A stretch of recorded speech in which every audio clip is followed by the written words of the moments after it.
Martes 8 de marzo en Espíritu Canal, en el nombre del Padre, del Hijo y del Espíritu Santo. Amén. Intensificamos nuestra oración, Señor, pidiendo la paz en el mundo, pero sobre todo la paz en nuestros corazones, porque la guerra no empieza en las calles, empieza en las familias, empieza ahí donde somos formados. Desde nuestra fe y delante de Dios pedimos, Señor, perdón por tantas atrocidades, por tantas mentiras que se transforman en muertes inocentes. Tantos niños, tantas familias que han sido caídos en este tiempo. Pedimos perdón, Señor, por ellos y pedimos por todos los que lo provocan para que les toques el corazón. En el nombre del Padre, del Hijo y del Espíritu Santo. Amén. Espíritu Canal presente aquí en este martes de Cuaresma.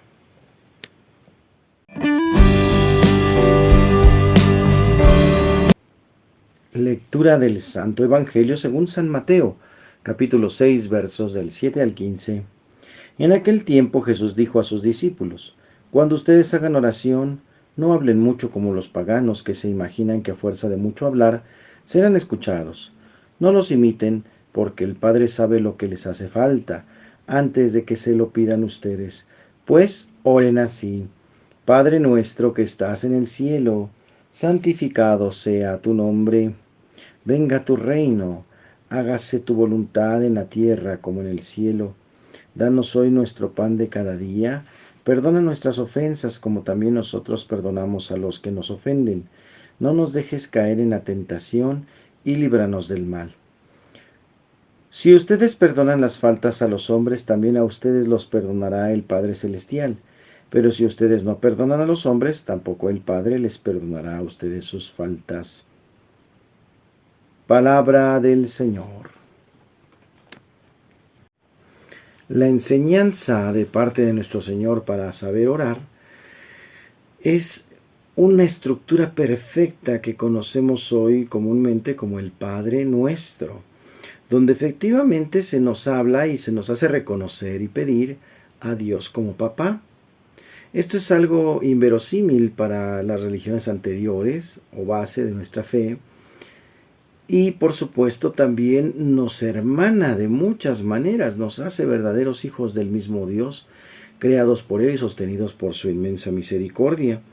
Entonces nos dice: ustedes oren así, Padre nuestro que estás en el cielo.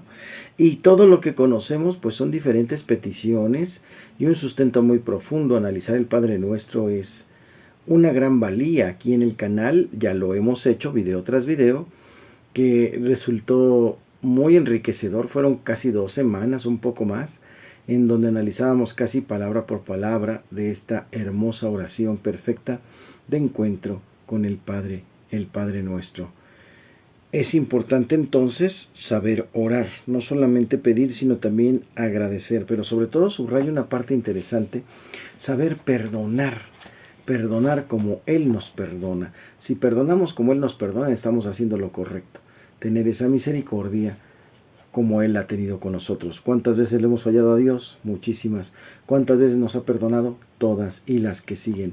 Bueno, pues Él nos invita también a perdonar, no solamente 7 veces, sino hasta 70 veces 7, en la palabra de Dios.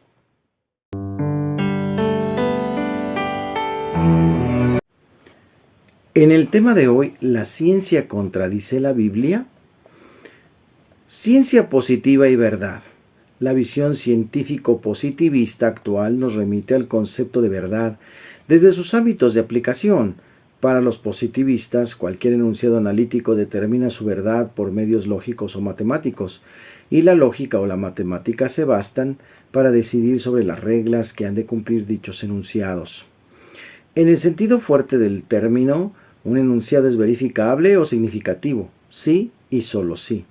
Su verdad puede establecerse en forma concluyente mediante la experiencia, mientras que es verificable en el sentido débil si es posible que la experiencia lo haga probable. Esta es una visión un tanto reduccionista, pues hay cosas que no pueden verificarse por la experiencia sensible y no por eso dejan de ser reales. Tal es el caso de los llamados entes de razón, como son los pensamientos, la memoria, los entes metafísicos como el espíritu o el alma, aliento vital, y por tanto son verdaderas. La verdad en la Biblia. El sentido bíblico La verdad adquiere un significado de salvación más que filosófico. Jesús es la verdad, porque Él es la revelación que nos salva. Ya el Concilio Vaticano II afirma la verdad de los autores inspirados o agiógrafos, así como el modo en que éstos deben ser acogidos, no aisladamente, sino en su conjunto. La verdad cristiana adquiere una connotación de designio salvador de Dios para los hombres. No es teoría, sino la revelación personal de Dios que se realiza en la historia y forma creyentes auténticos y comprometidos que viven su fe como dinámica de conversión constante. Luego entonces, el tipo de verdad que nos manifiesta la Escritura está en orden a nuestra salvación.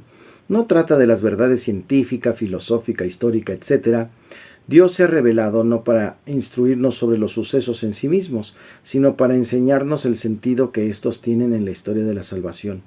Además, nos descubre el valor y significado final de nuestra existencia, la eternidad gozosa preparada para los hijos de Dios.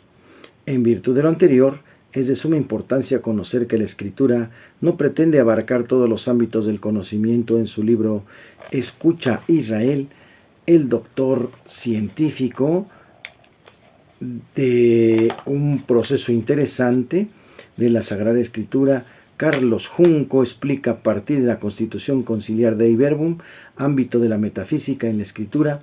No hay una metafísica de sistema, sino una percepción concreta de ciertas realidades que deben de servir de eje de todos los sistemas. En la Biblia no encontramos un lenguaje científico positivista, sino un modo de ver la naturaleza conforme a las representaciones de su tiempo, cultura y lugar. Ámbito de la historia. El ámbito de la historia es más importante porque la revelación y la fe son históricas, es decir, se fundan en hechos, en acontecimientos. Dios se revela en la historia desde la historia, pero el hagiógrafo, es decir, el escritor sagrado, no se fija en la materialidad de los hechos brutos, sino en su relación a la historia salvífica, el significado del acontecimiento. La Biblia es la memoria escrita de la historia de la salvación. Es la historia como misterio, sin perder de vista que toda reflexión sobre el sentido de los hechos supone la realidad de los hechos, aunque no hayan acontecido necesariamente de la forma en que vienen narrados. Exactitud y verdad. La historia verdadera, la que es capaz de llegar al núcleo auténtico de los hechos, no se confunde con las exactitudes. En ocasiones éstas no llegan allí. Yo puedo saber, por ejemplo, con toda certeza la fecha y lugar exacto de un acontecimiento, las personas que intervinieron, la manera como lo hicieron, etc. Sin embargo, se me puede escapar el sentido profundo de ese suceso, las raíces que tiene y su consecuencia. Conozco las exactitudes, pero desconozco la historia verdadera y su significado. En un momento dado puedo saber de una persona datos externos, estatura, color de piel, etc. Sin embargo, quizá desconozco su carácter, su forma de pensar, anhelos, ilusiones, valores, etc. Tengo una exactitud en cuanto a datos superficiales, pero en realidad no poseo la verdad sobre dicha persona. De hecho, en la historia moderna no se trata solo de reconstruir objetivamente los hechos pasados, sino sobre todo de comprender su sentido y alcance, captar toda su profundidad humana, descubrir el valor permanente para nuestro tiempo.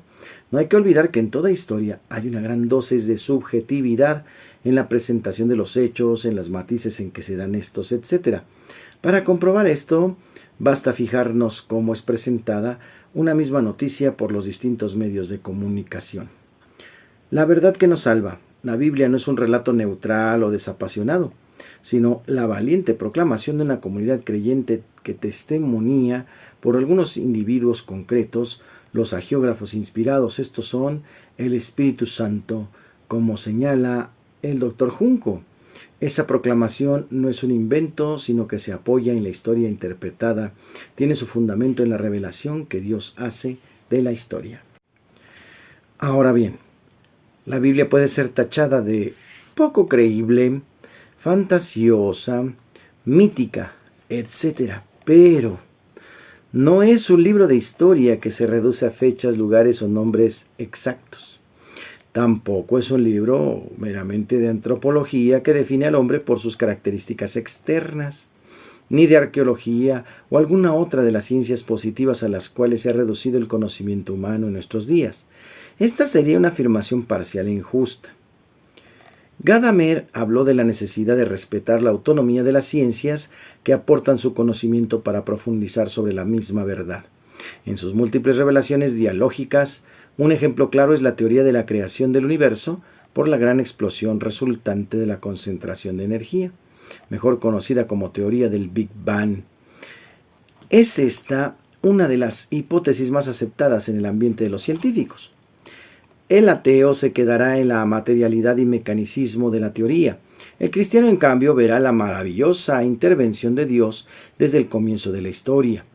Sea o no cierta esta teoría, la casualidad, la causalidad lógica nos remonta al principio y fin del universo.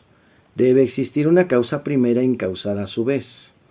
Con lo dicho anteriormente, podemos comprender que la Biblia encierra una verdad no solo útil, sino necesaria, que toca la realidad existencial de cada hombre.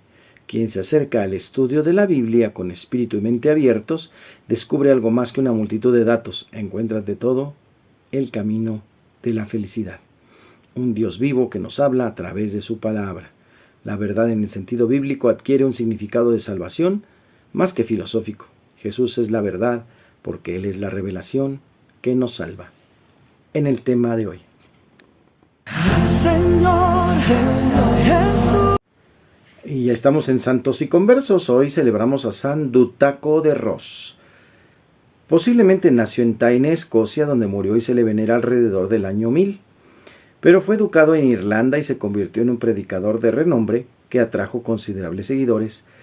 Fue obispo de Cork Ross en Escocia. A su nombre están ligadas muchas leyendas y el nombre de varios pueblos. Para el año de 1253 se halló su cuerpo incorrupto y en algunos santorales antiguos figura esa fecha no como un inventio, hallazgo de las reliquias, sino como un año de su muerte. Sus restos se perdieron en el caos que siguió a la reforma de 1560. Su culto, junto con el de otros santos irlandeses, fue confirmado por León XIII. El 5 de julio de 1898, la fecha del 8 de marzo conmemora el hallazgo de las reliquias, ya que se desconoce su fecha de muerte. Patrón de Taine, Tine en Escocia, San Dutaco de Ros, hoy en Santos y Conversos.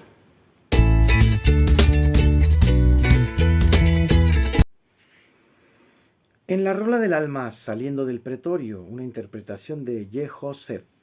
Vamos a escuchar con atención esta rola en este grupo. Y cae por el camino, recibe un latigazo.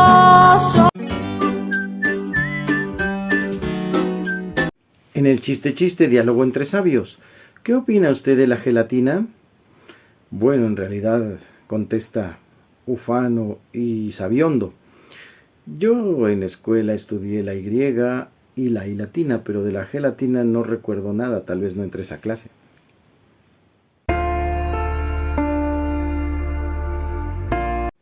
En curiosidades, la iglesia que nace. Delante de la casa se halla una multitud de personas venidas de todos los rincones del mundo. Han percibido el torbellino del Espíritu Santo y, contagiados por el entusiasmo de los apóstoles, escuchan el testimonio que ellos tienen que dar acerca de Jesús, el Hijo de Dios. Cada uno comprende el mensaje en su propia lengua. Las personas en las que vive el Espíritu de Jesús pueden entenderse unas a otras, aunque no hablen la misma lengua. No nos extraña entre sí, cualquiera que sea su nación o su raza. Ese día de Pentecostés, San Pedro, el primero de los apóstoles jefe, pronuncia el primer discurso misionero por Cristo. Sus palabras son tan convincentes que conmueven el corazón de los oyentes. En aquel día, nos dice San Lucas, varios miles de personas abrazan la fe, reciben el bautismo y se convierten en parte activa de la comunidad cristiana. Hermanos y hermanas en la fe, la Iglesia de Jesucristo. Esas personas vienen de muchos países y su bautizo es una primera realización del mandamiento de Jesús. Hagan discípulos a todas las gentes, bautizándolas en el nombre del Padre y del Hijo y del Espíritu Santo. Desde el principio se ve que la Iglesia es por su misma naturaleza misionera, enviada por Cristo a todas las naciones para hacer de ellas discípulos suyos. Pero también sabemos cómo vivía la Iglesia en sus orígenes. Los primeros cristianos acudían asiduamente a las enseñanzas de los apóstoles y a la fracción del pan. Eran fieles a la comunión fraterna y daban cada uno lo que necesitaba. 50 Pentecostés.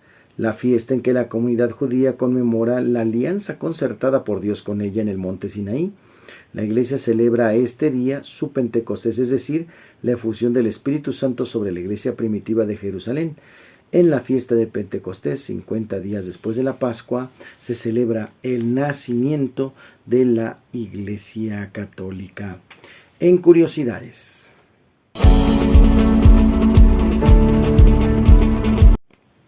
En la buena onda de hoy, no podemos dejar de lado el seguir apoyando diferentes institutos o lugares. Nos han pedido asistir a un asilo con el personaje del payasito infantil, Barrilito. Con mucho gusto iremos, ¿verdad?, en su momento, a llevar alegría, a llevar felicidad. Si alguno de ustedes conoce algún asilo, algún orfanato, algún lugar donde podemos hacer alguna acción, pues permítanme tratar de ayudar, ¿verdad? Sea como payasito, invitando a mis amigos luchadores, para hacer felices a los niños, o ponernos de acuerdo a llevar algunos juguetes. Ya se acerca el mes del Día del Niño, pero mientras tanto, pues no hay un mes para poder ayudar. Se puede hacer en cualquier momento y terreno y con sana distancia y cuidado siempre sanitario. No se olviden que hacer el bien sin mirar a quién, el que lo hizo con el más insignificante, el más pequeño, lo hace con el otro, lo hace con Cristo, el totalmente otro, nuestro Dios verdadero. Reciban la bendición en el nombre del Padre, del Hijo y del Espíritu Santo. El Señor les guarde, les protege, les bendiga, haga resplandecer su rostro sobre ustedes y les conceda la paz. Que les bendiga el Padre, el Hijo y el Espíritu Santo y derrame todas sus bendiciones sobre ustedes y su familia aquí en Espíritu Canal. Gracias por seguirnos, gracias por ese like maravilloso que das a cada video y compartes con otros. Gracias por esos suscriptores maravillosos también que generosamente nos mandan saludos, siempre atentos a nuestro trabajo, a nuestra evangelización. Y seguimos adelante, seguimos pidiendo por ustedes. No se olviden que también estamos interesados en mejorar nuestro contenido, nuestro trabajo, nuestra labor. Gracias por sus sugerencias. Y pues clic a la campanita para que sepan en qué momento subimos el video. Un abrazo a todos los que hacen posible Espíritu Canal. Principalmente es para ustedes porque es tu canal. Gracias a todos. Excelente martes.